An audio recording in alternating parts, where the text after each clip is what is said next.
Welcome back, ladies and gentlemen, to episode 30 of the Grappling Growth podcast with me, Joe Story. Today, I was joined by Guy Littlejohn, who is the founder of the newly rebranded Functions to Facets. He's also set up a brand new fitness and business networking retreats business called Function Retreats. And honestly, the idea is so cool. This episode hardly talks about business. It really focuses on performance, peak performance, just becoming a better version of yourself. He's spoken about the season of life that he is in right now, which is focused on personal development. If there's anyone out here who is looking to just amplify, to get better, this is the podcast for you. I connected with Guy, been connected with him actually for a few years now on LinkedIn. And we had our first conversation about 2 or 3 weeks ago. And we just hit it off like a match on fire. It was such a good meeting with him then. And this podcast is one that I really enjoyed. And I said to him, just as we jumped off, that I feel as though I want to go out for a run and I just want to understand my body better. So if you're someone who wants to become a better performer in work and business and equally a performer in sports and fitness, then give this podcast a listen. Thank you for tuning in. As entrepreneurs, we all experience challenges in our business journey. I'm Joe Story, and the Grappling Growth podcast is my attempt at documenting my entrepreneurial journey while building my brands. I sit down with fellow entrepreneurs, understanding how they grapple with growth. I hope you find value and enjoy. Guy, it is a pleasure to have you. We had a conversation a few weeks ago and just felt like our worlds connected and we're on pretty much the same journey. So a question that I always ask people when we kick things off is, right now in life, and I know you've lived a life, London, up near Manchester. Yeah. What does growth look like to you? Right now, it's definitely about personal development.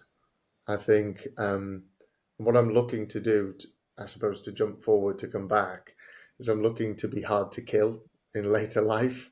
That's something I spoke to somebody about recently, and why are you training? Why are you getting into what you're getting into? And that was something that I came up with. Growth has been about various things for me in the past, but right now growth is about challenging myself and looking forward consistently at the next challenge, and accepting that sometimes you don't hit the goals that you want to hit, but keep looking forward rather than looking back. And I mean, there's a lot to unpack there. First thing that stuck out for me was hard to kill. What does that mean to you? Yeah. I got married last year, and thank you. And we're thinking about a family. And I think this training it's for me, but it's actually for the future version of me with that family and watching that family grow.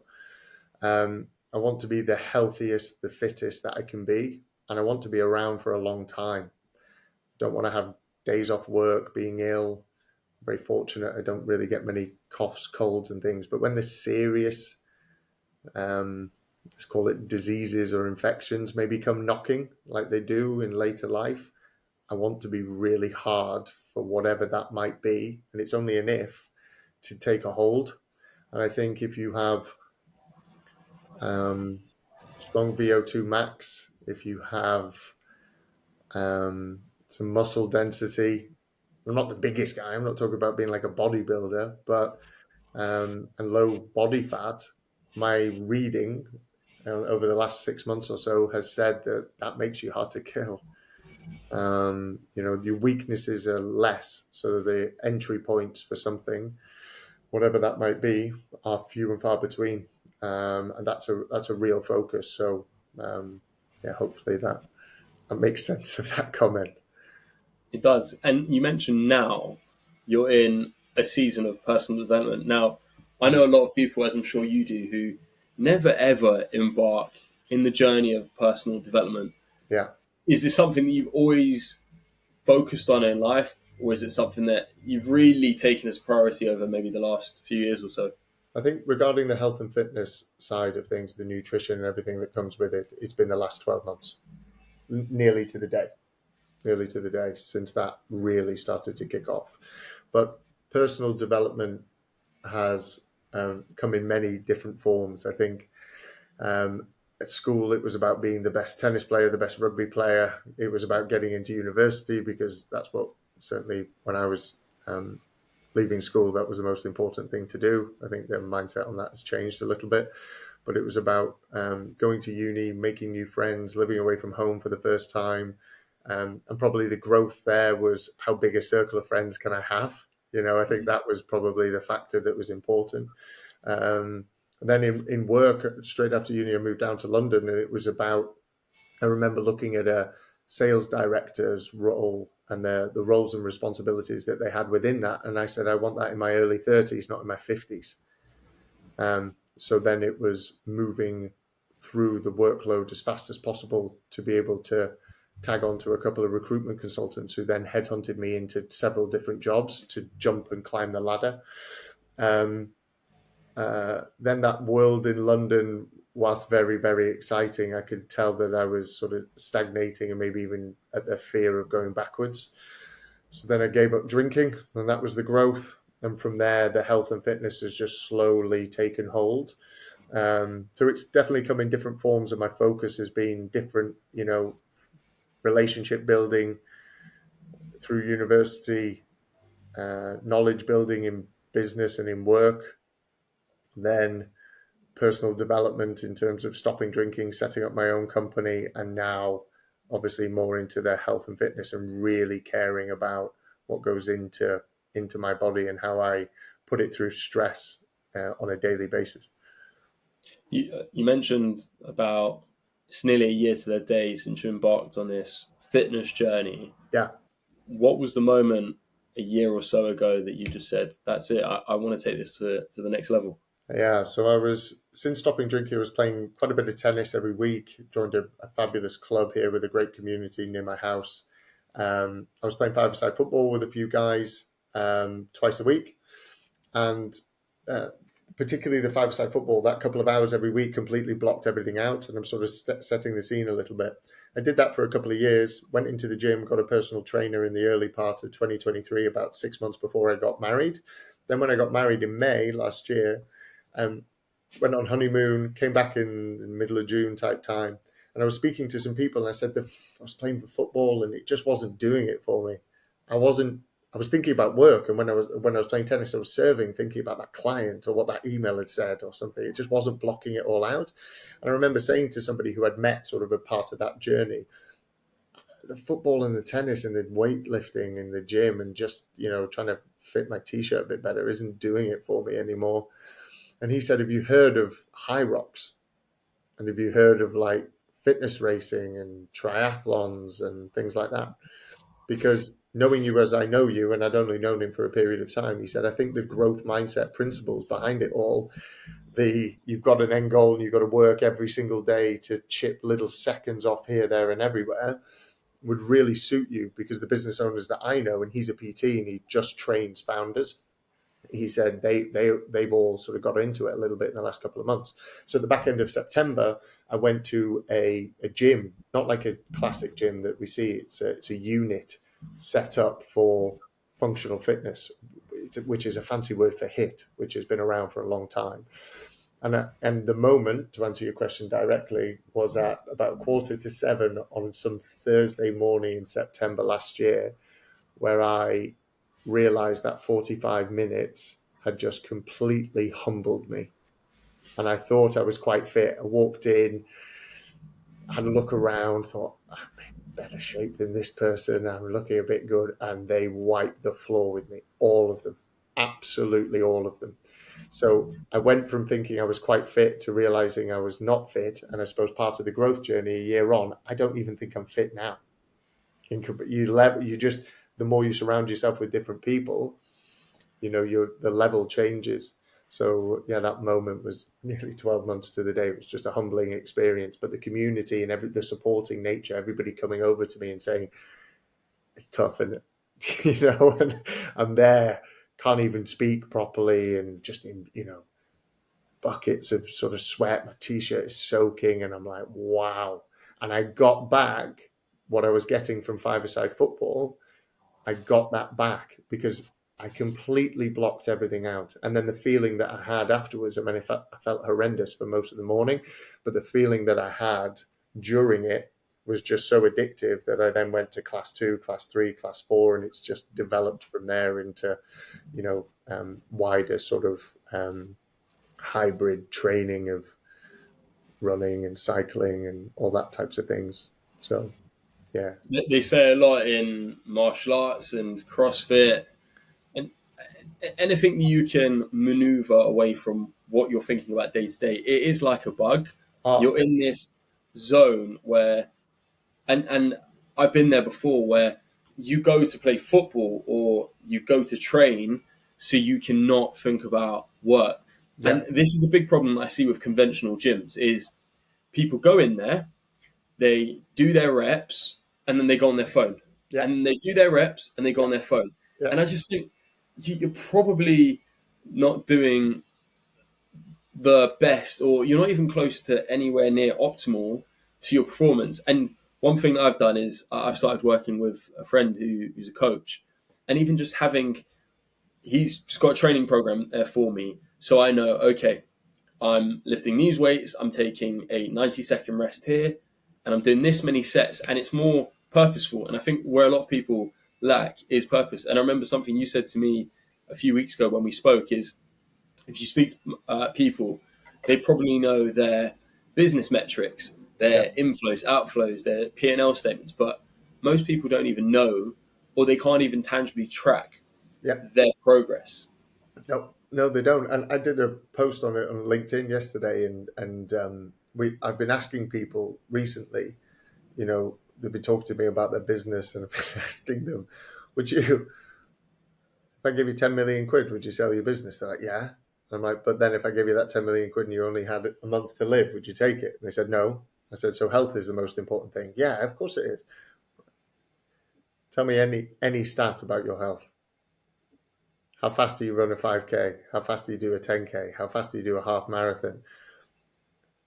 What's your 500 meter time on a rower? Even those simple things, they don't know. And then you could go deeper, couldn't you, into blood oxygen levels, VO2 maxes, how many carbs do you put in your body every day? What protein standards do you have to hit every day to optimize your recovery? They have absolutely no idea. So is health the most important thing to you? Because to me, you don't look like you're looking at it at all. So between health and arcing that back into business, how do you think your physical performance has affected your business? I think the not drinking thing is a big factor in this. So I have no dull days. Obviously, everybody has their up and down days, their energy level days, and things like that. And I naturally work in bursts anyway. But for me, the clarity of thought has just got even sharper. So I've made decisions. So I own a consultancy. I've made some decisions on how to grow that consultancy and what we want to do. I've launched a new service as part of the business. I've rebranded the company. That clarity has all come in the last 12 months, really, really come in the last 12 months. And I think the other thing is just how you feel about yourself. So now the focus, when I was at university and we used to go rugby training and you used to go to the gym, the focus was always on how you looked. And I think that was that's the misconception with lots of people in the gym, as in misconception of themselves that that's important, or a misconception from people that see people that go to the gym that say that that's the only reason that they're doing it, to fit that t-shirt, to look good on the beach and things like that. It was a focus of mine, but that's 15 years ago. It's not a focus of mine now. And I think you naturally just start to look and feel better the more that you focus on what you're doing in terms of output and what you're doing in terms of input every week. But it's not important to me anymore. Even though at 35, I'm in way better shape than I was when I was 21. Way better, mentally and physically. So on that, what advice would you give to 21-year-old Guy?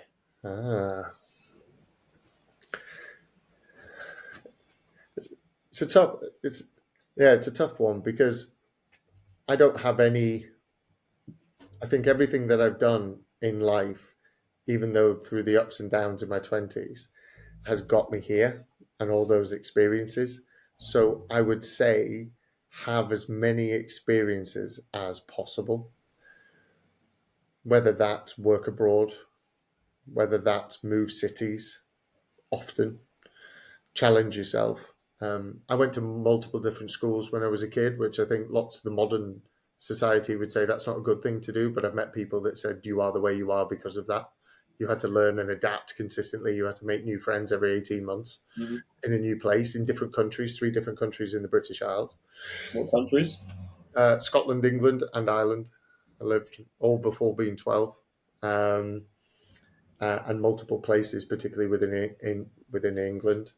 So my 21-year-old self, have lots of experiences, but have fun as well. Don't lose. I think there's lots of people that when we employ some or have employed some, have fun. I think lots of people at 21, they take themselves really, really, really seriously. And I don't regret the fact that I took nothing seriously from 18 to 30. I don't regret that at all. But I would say, be a bit more sensible. Don't waste money. I spent every single pound that I got on trying to, maybe show off or buy the biggest birthday present for my mum or whatever it might have been. Those things were important to me there, wearing the new clothes, having a new pair of shoes to go out with, being the first to the bar and buying everybody ridiculous drinks for no reason when you were just getting a beer brought back to you. All those things were important to me then. So I would say be a bit more sensible, but have as many experiences as possible. What are you most proud of in your 20s?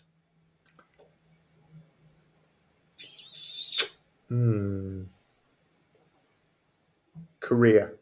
Not loads of things that I am proud of in my 20s, even though they were good experiences. But career, how I went from sales exec to essentially business development director in 5 years. So as a business development director, which is a fancy word now for a commercial director at 27. And what do you think set you apart to achieve that goal? Work rate, even when I'd been out till 2 or 3 o'clock in the morning, I was always the first in the office. Never shied away from a challenge.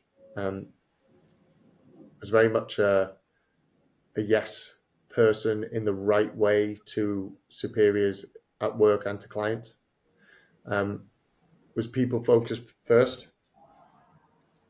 So I understood very, very quickly that if I was selling to a marketing director or selling to an agency that worked with the brand, that they had loads of people like me calling and emailing and meeting them probably that day. So understood that I was a part of a wider ecosystem and I suppose not being arrogant enough to suggest that my product or service solved all of their challenges. It solved one. So actually starting to ask questions about their wider challenges and then bringing in other people to make me look good. I always hunted in packs, always. So most salespeople, commercial people are like lone wolves, but I always hunted in packs, either bringing a technical subject matter expert into the meeting all the time to basically do the closing, or brought in a partner. So if I was selling, display advertising space on a publisher's website that I was working with in my early 20s, I understood that brand manager at Mediacom actually was having meetings about X, Y, and Z. So people that I'd met, normally having a few beers and things, I would say, oh, you should meet with Joe. Actually, forget what I've said to you. You should meet with Joe. Let me loop you in. Joe would solve the problem that was the most pertinent one for that buyer. And where was he going to come when his problem that I solved? He was just going to come straight to me because I'd already helped him. So just that, I think if that's maybe a elongated answer, but I think having that somebody's told me it's a network science knowledge, having that network science knowledge, which has benefited me, I think, which puts me apart from other people.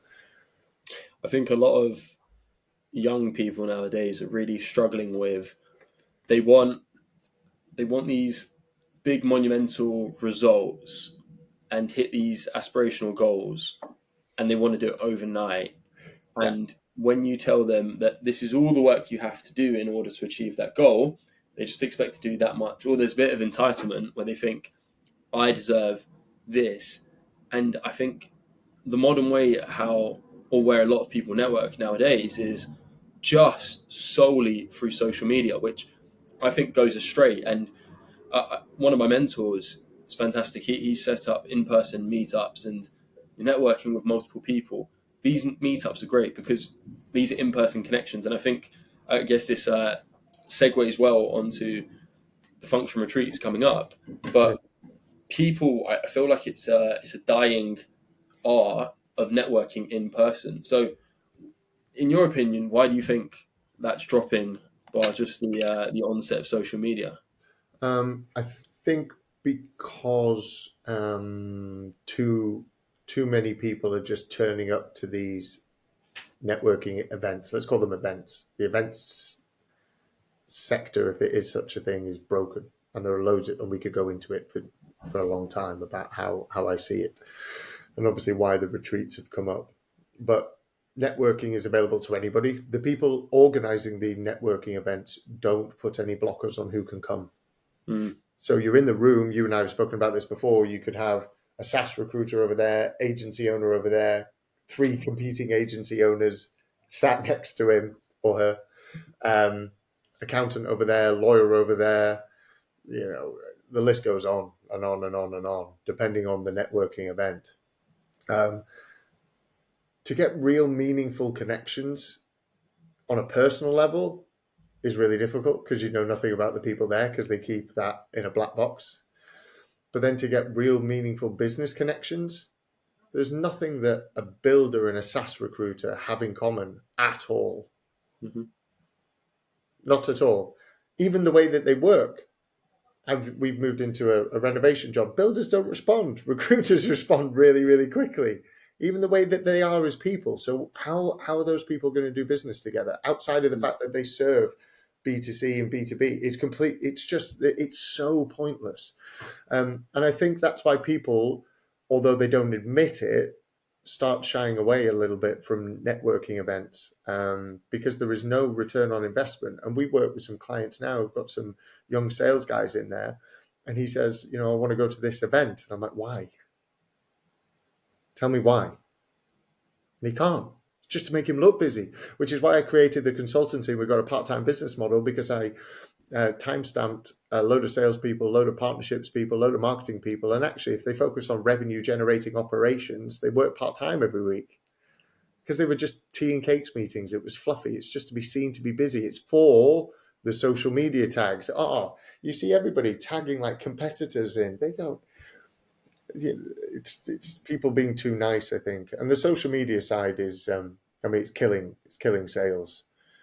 2020 came out, everybody could automate email. That's absolutely killed email. I think there's some good companies that still can work it from a lead gen perspective, and there's some good companies that can still work social selling from a lead gen perspective as well. But I think just, Tom, 2 years out of uni with no training, with no budget from the business owner for training, he's just killing it, unfortunately.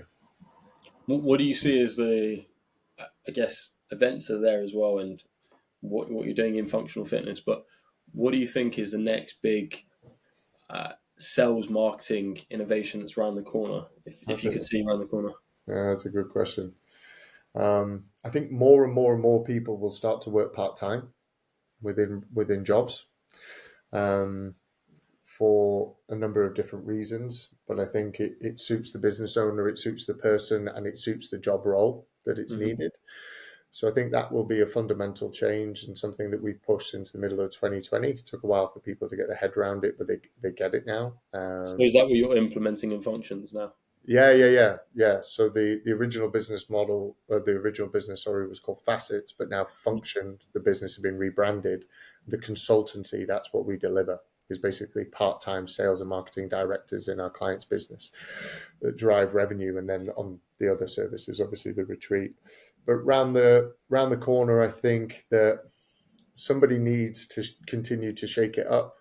I think in person will be big.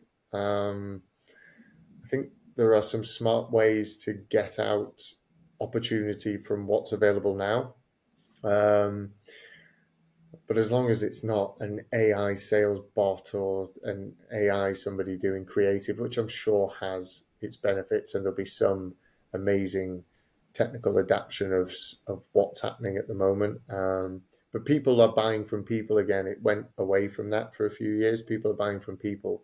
But I think what will happen is that part-time element will come in, but then a really good commercial person will be a marketeer that can sell and a salesperson that can write content.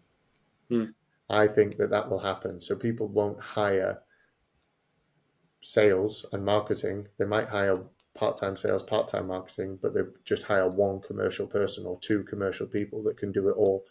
Because even the role of the SDR has changed massively. That traditional cold calling tech, and even that role SDR into AE is changing, and it's becoming more hybrid. So I would believe that sales and marketing will get more intertwined together, particularly B2B. Yeah, it's having that person speak the same language, and it's similar to the theory of mergers and acquisitions that 1 + 1 does not equal 2, it equals 3. And you have these powers that connect together, and it's just unanimously stronger than it would be if you had people working in silo. And I'm sure we've seen that tons of times across organizations that we've worked in, whereby people just don't have any connection. You've got two departments who are in the same room, they don't have a clue what the other side is doing, and they see them sometimes as a bit of there's a Chinese wall, and they see them as the nemesis at times. So away from that, I guess looking at business, you've been previously Facets, now Function. How old is the business? April 2020 it was founded. May 2020 was the first client, so just over 4 years. 4 and a bit years. 4.5 years. Within that time, have you had any moments where you felt like you've hit a brick wall and you were close to quitting? Yes. Yeah. Oh, yeah. Lots. Most of the time, because I take on a lot of responsibility and take it and think, what more could we have done? Extreme ownership. Yeah. Yeah. Probably a lot more than other people. Certainly other founders, well, if a client wants to say that or a client wants to do that, then that's fine. I can't change it. And I think, could you have changed it? Maybe that's the wrong way to look at it, but I'm of the same belief. I really believe the same. I think if a client wants to leave, there's some things you can't control, but always asking that question, what could I have done better, or what did we do wrong? And equally, someone makes a mistake on the account, it's your fault to an extent. Did you have the right processes in place, or did you not have any processes in place? Because I remember I lost a really good client a few years ago because we just had shit processes in place. And that, I remember the weekend it happened, it just lit a firework up my backside, because that whole weekend I built this process, brought it to the team on a Monday morning and said, this is what we're implementing from now on. Yeah, and we had to do the same, and I think there's a couple of times where the consultancy wasn't what I'd originally wanted it to be. We started taking on. I mean, we were working with so many weird and wonderful clients. We were working with like a candle manufacturer in Liverpool, getting paid in crypto by another client. Working with Israeli company that I swear was backed by the government that was paying us a certain amount and asking them to send a certain amount back into a different account. We're working with a high-end lighting manufacturer. We're working with agencies, consultancies, SaaS, managed service businesses. It was just bonkers. Professionals that work with an account. My accountant asked me to work with them at one point. It was just mental. And then we just had this revolving door of like bringing in, because selling the consultancy has never been a problem. We work with other consultancies now because we scaled our own, and then they want us to do the same with them. So that was never a problem, but we had this revolving door of clients, like 4 in, 2 out every month. And I just started to take it all so personally, because I wanted to say to them, I'm really sorry, and it's my fault. My team are not delivering what I wanted them to deliver. But actually the challenge was consistently the people. And I remember speaking to a guy called Jonathan Booth, who's the founder of a HR consultancy over in Yorkshire called Journey 4. And when I called him in early 2020 about Facets, he said to me, your biggest challenge, particularly you, and it is for every business, but it's going to be yours, is going to be people and finding people to replicate you and how you can do what you do. I don't think it's going to be easy for you. And after the first 18 months, I thought Jonathan was wrong. We'd scaled right up and doing nearly $1 million in revenue in our second year. It was all brilliant. That was a vanity metric that I probably wanted to hit. That isn't important to me at all now. And then after, say, the third year, I thought, God, he was right. He was so right. So yeah, there's certainly been a few times where I've thought I'm powerless to decisions, and it'd be easier if I went and got, a big, job at a corporate company, VC-backed tech business. Again, I've worked for two. I've got the playbook. I could sit there puppeteering a team that, with other people's money, it would be cushy. But I never went as far as looking for a job. So I never actually went as far as clicking the what's available on LinkedIn. But I certainly, at some point, I think I turned like a notify me about these types of jobs. But then something else happened, right? A couple of clients came in, we want to sign for another 12 months. This is brilliant. Or, somebody says something that sort of illuminates the next few months for you in some way. And then you forget about all that again. But there's definitely been times where I've thought, this is unbelievable. And I'm sure every business owner's had that challenge. And we've tried to do the things that we think are the best thing to do. And, but sometimes you're just powerless. Lots of our clients work with retailers. Retailers had a really tough time over the last 18 months or so. So when they let their agency go, for example, you're sort of first in, last out sometimes, even though it's not your fault. And people have said, even though we've got 12-month agreements, I've just said, yeah, that's fine, to the challenge of my business, and try to do the right things with people. Or they've let clients go, we've made sure that we don't get any commission. So we try to do things the right way. But even though that makes you feel better, I think, there's definitely been times where I thought it'd be easier just to go and get a full-time job, which are not easy. But I think the one that I'm looking for and would get, I could do it standing on my head in comparison to what I've done the last 4.5 years. I spoke to a guy who's a few years ahead of me. He importantly ran an email marketing agency, and he closed it down. And I remember he told me he had a client who's paying him $10K per month. And he fired this client, and I was shocked. So this was 2021. He was telling me this. I was like, give me that client. I'll take a client for 10 grand a month. And he just said, no, I was literally his bitch. I would do everything around the clock. And he had his daughter end of 2021. He just said, no, it's not worth it for me. And I think one thing I've only slowly started to realize in the last 2 or 3 years is I'm so fixated now on what is the vehicle that I'm jumping into to move forward in. And again, vanity metrics. When I was younger, running Bespoke, people would come to me and say, how many people do you have working for you? And I would sit there all smug and be like, oh, we got 8 people, 10 people. And I couldn't care less. And I know people out there on social media with 20, 30 people in their teams. They've got a few people in the UK. And this is no disrespect to anyone there, but they will purposely hire people from developing nations, pay them $200, $300 a month, and then call that headcount. It's very, very different. And I think this is where that experience comes in. And a previous client of mine, who is an amazing guy, his name's Tom Shaw, he scaled a massive business, 80-person headcount, amazing contracts. And now he just lives a really, really simple life. And he just said, I would rather do something by myself. But he said to me, stay lean for as long as possible. Yeah. And I didn't get it. I always thought, you want the biggest thing, you want the WeWork in London, and you want to bring your team down there and shoot some content. But when I realized, and I think the biggest realization is when you look at your bank account at the end of the month, at the end of the year, and your accountant shows you how much is out on labor costs. And look, if you run a fast food shop, you're going to need labor unless you get machinery, maybe bring a Japanese model in and they'll just make the food for you.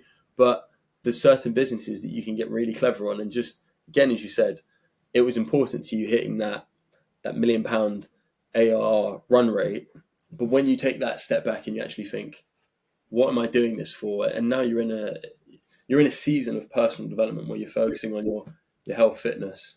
Exactly. No, and those things, they were the revenues, vanity, profit, sanity. We're doing the same profit now with about, on the consultancy, 27% of the revenue. It's way less risk, I imagine. And less than a third the amount of staff. It's just like, who was it all for? Yep. We had an office in Deansgate in Manchester, just moved out that last week. Don't care what anybody thinks, if that's positive or negative. I don't want it. We were 2.5 years or so, no office. Got an office because people wanted it. Got it for a year, so didn't mess around, like rolling contracts, year. And that hasn't worked for us, but people say, well, you need an office. Hey? Why do you think it didn't work for you? I personally work in bursts, so I wasn't the best version of myself getting in there at whatever time I was getting in there and leaving whatever time I was leaving, because you're sort of tied to the office. I didn't move my whole life over there into Manchester, which maybe I should have done with the gym and all that type of stuff. But particularly in the early part of the office, I was just sort of feeling my way out. I was connected to the community here, so I didn't want to do that in terms of the health and fitness side. But it's certainly because I work in bursts. So I work bursts in the morning. That commute was getting in my way of that burst. But that energy was still bubbling, right? But it was just being used in the car or used on the train. It wasn't being used working. And we got it for other people. But then other people stopped wanting to come in. The 2 days that they wanted to come in was a challenge. The 3 days that we then said that we'd move to, that was too much. So, it wasn't for us. And where we live as well, or where I live, even though it's only sort of 18 miles away from Manchester, if you go at the wrong time, which I rarely did, but if you go at the wrong time, it can take you 90 minutes to get in. It's absolutely crazy. And I just think it's such an unproductive use of time. You can have some phone calls and things in the car, but you can't write things down. You can't record the meeting to save your notes and all that type of stuff. It was stressful. And a friend of mine actually at the gym, she's a corporate finance person, and she had this client who gave her their piece of health tech. And she sort of had it strapped on her and it monitored her stress. And she found that even getting ready to go into the office was her most stressful part of the day, and she needs to learn from that. So what can she do more, and then coming home from the office was, I think, third most stressful. The second most stressful was when she was doing like a HIIT class. So her body internally was going through more stress when going into the office. The worry about what clothes she was wearing, who she was going to see, how she was going to talk, whatever it was for her personally, it'd be different for other people, was more than when she was hitting a functional fitness class for 45, 50 minutes. That is bonkers. That just made me stop and think. That's like, wow, that's hidden stress as well. Whereas you can see the physical stress in a HIIT workout. That commute that I used to do in London, I used to enjoy it, I thought. But that's just, again, I was just sort of by myself and walked onto the tube, headphones on, walked off the tube. It was all right. But it was stressful in London when it was raining or when it was hot or when it was this, and you had 2 or 3 meetings to go to afterwards. And, your shirt or whatever was sticking to you for whatever reason, cold, wet, or, boiling like it can be in London. So, I was probably going through some stress there. And you just think, if you do that for like 8 years, like I did, the toll it could take on later life. But digressing a little bit, but hopefully still on point. So I'll hit you with a double question. So first off, what are your top 3 book recommendations? Yeah. Business, fiction, people who want to grow. Yeah. Okay. So I've always been into the psychology of sales and people quite an awful lot. So there probably some fairly common books I think that people would have heard of. One is Gap Selling, that I think everybody should read. It's really, really, really good. I've forgotten who the author is. I think I've forgotten who the author is on all of them. How to Win Friends and Influence People is another one that I read. Okay. That sold, I don't know, 20 million copies or something. That's a really common one. And then Surrounded by Idiots was one that I read right at the beginning of the consultancy. And it's all about different people's personalities. And why do we struggle, even with friends and family? Why does he not get that? And that's just because different people focus on different parts of a conversation or a written email or whatever it is. So you feel like you're surrounded by idiots, but it's just four different personality types. And then when I set the business up, I read a couple of books on consulting that were really important for me personally, but probably a bit boring for other people, but really important for me. But those three, that sort of psychology of people, sales, why people buy, why people are different has been really important. And I try and I think I live honestly in that place all the time. Top 3 podcast recommendations. Yeah. Including audiobooks or not? No, probably not. Podcasts. So I think the way that I read and the way that I consume content in general is based on a desire within that moment, and that moment can last months. Okay. So if you gave me a book now to read, I might read it, but I'd want to know what you got out of it before I read it. Then does that fit into what I'm trying to do over the next 6 months? I ask the same question to people. Yeah. If it didn't, I wouldn't read it. Because the book, for me, I'm religious with reading, but I don't want to read a book now. And my mum does this all the time, and I love her for it. You should read this book. Okay, well, why? Why? And I just think that is not what I want to. And I always find quite a lot of the time. For instance, I've just finished this book, the new model of selling by Jeremy Minor. Okay, nice. And I needed that. I needed to read something based on sales because I always find that maybe every 3-4 months I just want to sharpen that sword a little bit. Yeah. People reading this book on this, I don't want to optimize my life for that because I find what I read, it can affect my mood really. Yeah. So somebody bought me this book last Christmas. It's been in my bag, and I just unpacked my bag, which is why it's on the floor. That is honestly completely coincidental. I haven't read it.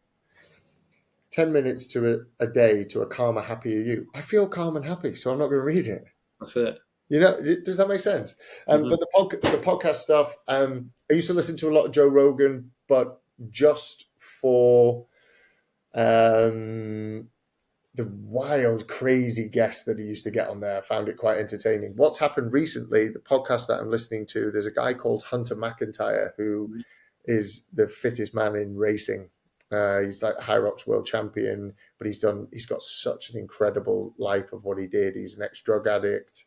He then found athletics in different forms. He dropped out of university. He tried to get on like the kayaking Olympic team for America. He entered the CrossFit Games. He won like Tough Mudders and all those things. He was the world champion for them all over the world, and now he's High Rocks world champion like 3 out of the last 4 years, or 3 out of the last 5 years. He's just a really entertaining guy, and how he talks, and he's somebody who I think takes himself incredibly seriously. He's like, he describes himself as Peter Pan and the Terminator combined. I just really like him, and he makes me feel. It helps me not take the fitness stuff too seriously because he has loads of other interests outside of fitness as well. And I think there's a case that you can get too boring if you get boring, define boring, right? But you can get too channel or tunnel visioned on one thing if it's your goal and what you want to do. So he's really interesting, and he just sort of grounds me a little bit because he's always got a smile, but then he's just unbelievably fit and fast as well. What's his other interests? His other interests are hiking, but isolated hiking, like in the woods in America. He's got his own business. which is linked to health and fitness, but he's got that as well. And then he's a full-time athlete. Family is huge for him. He goes and sees his parents whenever he can. And traveling, he's a big fan of, and just doing something, putting himself out of his comfort zone. He likes cycling, so the hiking and the cycling and his business, which is a supplements business, all feeds into the fitness stuff and the athlete. But the point being is that he's got loads of other interests, and he always tries different things. And then two guys who I'm listening to a lot at the moment, either on a slow run or stick them on in bed, is Andrew Huberman, who I think most people have heard of. I just like how he breaks stuff down, but particular interest on anything to do with sort of families and the biology of that and how that all works, everything that's going on with the female, with the male, testosterone, estrogen, all that type of cool stuff. I love that type of thing, sort of geeking out on that. And then my favorite person at the moment is Gary Brecker, which is Brecka. Learning a lot from him. He's got a podcast called The Ultimate Human, which I actually just like that. And it is about building yourself to be the ultimate human, not really from a physical point of view. It's more to do with your gut and what you ingest and what your body takes in and absorbs or dispels from a nutrient point of view. And it talks about the genes that impact that. When I was over in the States in May, I went to one of his clinics and got some tests done. And then I now supplement based on a break that I've got in my genes. You've got 5 genes in your stomach, paraphrasing a little bit there. I supplement based on that. And it's all about treating the cause rather than treating the symptoms. So he doesn't believe in pharmaceutical drugs. I don't take paracetamol and things. I don't put anything like that in my body. Supplementation, he believes, can affect everybody from mental health right through to skin disorders and things, and little things like this, drinking hydrogenized water. I feel really good for it. He talks about grounding. So most mornings I go out, take my shoes off. That's only a recent thing, but that's what I'm interested in at the moment. That's what I want to learn about. So I'm listening to podcasts that sort of feed that. But if you ask me this in 3 months' time, those guys might be around, but there'd be something else interesting. There's a couple of other guys that have done triathlons. I'm quite triathlon interested. They're sort of big, chunky guys, and how they not chunky as in overweight, chunky as in fairly muscular, big guys, and how they get into running, how they stop themselves getting hurt. And because I'm 6'2" and 90 kilos, that's just how I'm born. And I can't. I'm not light and small and built for running, really. So trying to learn from those guys what they do in terms of recovery and things. So a couple of other guys as well. Making yourself hard to kill. Absolutely. So I've got a question for you, and this is a question that I've taken from Reddit, actually. And it reads from a fellow entrepreneur. So I'll just read it slowly. It's a very simple question. So a fellow entrepreneur asked, how would you recommend I balance growing my business, training, and personal life? Find a couple of ways. If you've got the choice to be able to do this, find a partner that is interested in the same things as you. So very, very career driven into health and fitness. That has been a godsend, that my wife is incredibly career driven. When I met her, she had 3 jobs just to be able to fuel her own house, purchase of her own first house. And now she's moved into a head of department role in the last couple of weeks, and she works very, very, very hard. But she's also, we train together, we eat the same things, we've got the same plans. So when I go out for a 20K run, she's doing the same thing, just in a different direction at a different speed. That helps. The other thing that I would say, and I've mentioned it to people, I'm looking at my calendar over there now, is the first things that go in my diary every month is health and fitness related things, or if I can, blocking things in socially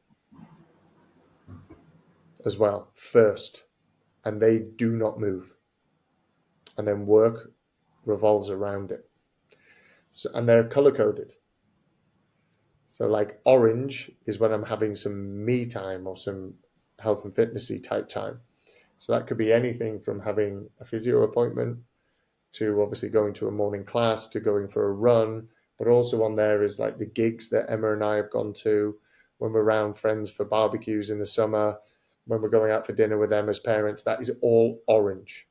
And when I see every week that I've got this pasting of orange, and there's only a couple that are during traditional like work hours because we've got to be available for clients. I'm not expecting clients to meet me. There's only a couple.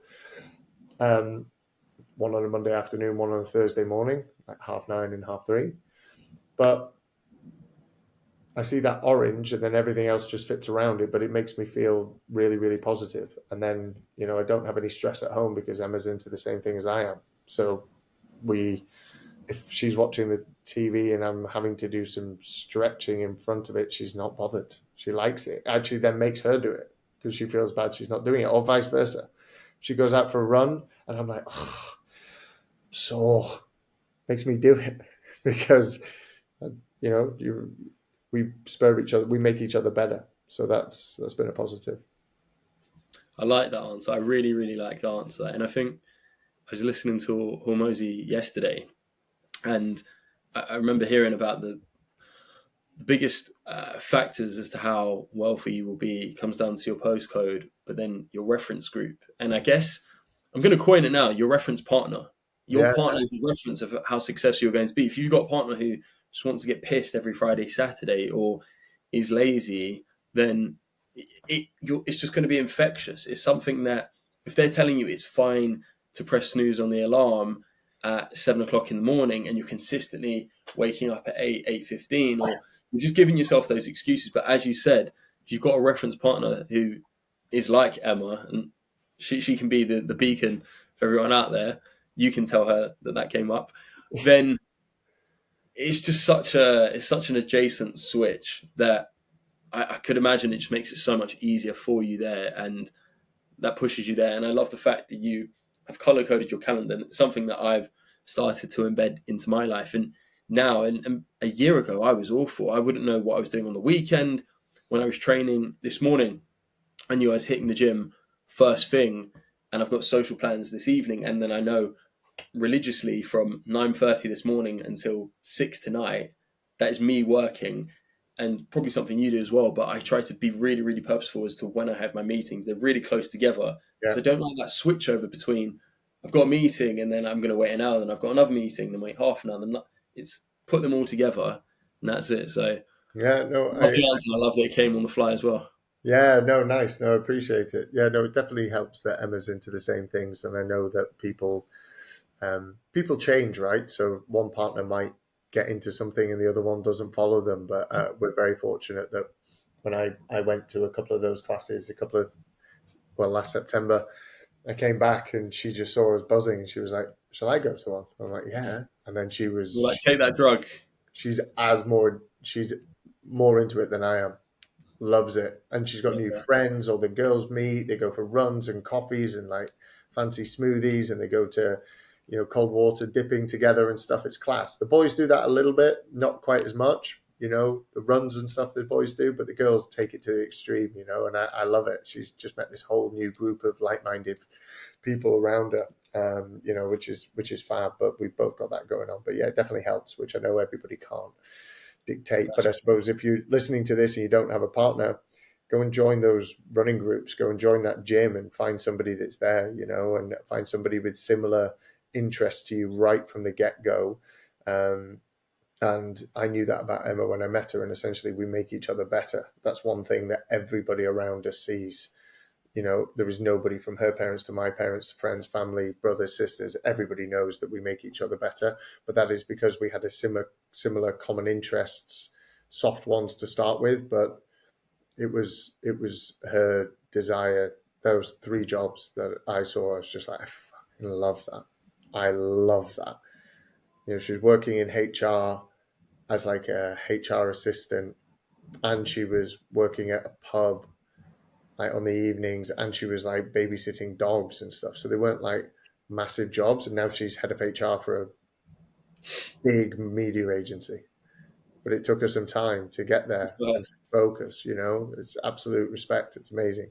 It's not the Emma podcast, but yeah, it helps basically is what I'm saying. So if you've got the choice, go and find somebody that's very similar to you and has similar outcomes, and then I don't think you'd have to fit them in as difficult, or have it be as difficult as people think it is. So just before we wrap up and close out, could you just give me a 30-second summary of what the Function Retreat is, how it would benefit people? Okay, so without all the backstory on current networking, current events, what's available, how people grow their business, over the past 4.5 years, I've seen three things that businesses that are obvious to most sort of companies, particularly B2B suppliers. Events are really, really challenging for them to generate any ROI, and we could go into detail about that. Referrals are the lowest cost per lead and have the highest lifetime value. And partnerships, which are very simply summed up as working with another business that doesn't do what you do, but works with the same end ideal customer. Most business owners want more of them. And by most, I mean 90 odd %, but they're very long to get. They're hard. You've got to put a lot of work in. They take a long time to develop and things like that. So we've combined those three channels of commercial growth into a 4-day event called the retreat. It's called the Lead Gen Fitness Retreat, where essentially non-competing suppliers get together for 4 days and they exchange black books, networks, current client contact details to grow each other's business purposefully. So there's no finding a needle in a haystack of the right company that could make some introductions for you or is dealing with your end ideal customer. And then because of the passion that I've got in health and fitness, and because I fancy saying a little bit of fuck beer and pizza to the world of events and networking, we're running a functional fitness element throughout it, where what everybody takes in for breakfast, lunch, and dinner is purposefully created.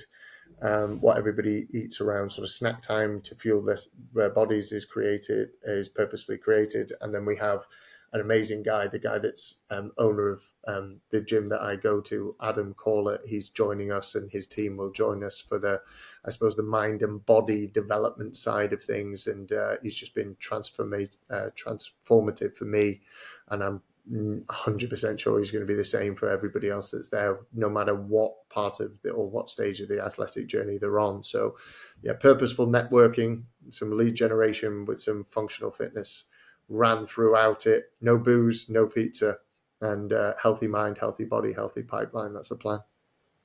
There we go. That's a good strike plan right at the end there. Guy, where can people find you and Function? So LinkedIn, got a fairly memorable name, so I'm on there posting my thoughts on the fly, probably daily. Functionb2b.com is the website, and you can be navigated to the consultancy or to the retreats. We were talking about this, but I'm not on any other social media at the moment. Something part of that growth I cut off about 5 years ago. So yeah, just LinkedIn, email, or Strava, if somebody wanted to get some kudos from me on Strava. There's not many Guy Littlejohn, so I think it'll be easy to find. Amazing. Guy, thank you for your time. No, pleasure. Cheers, Joe.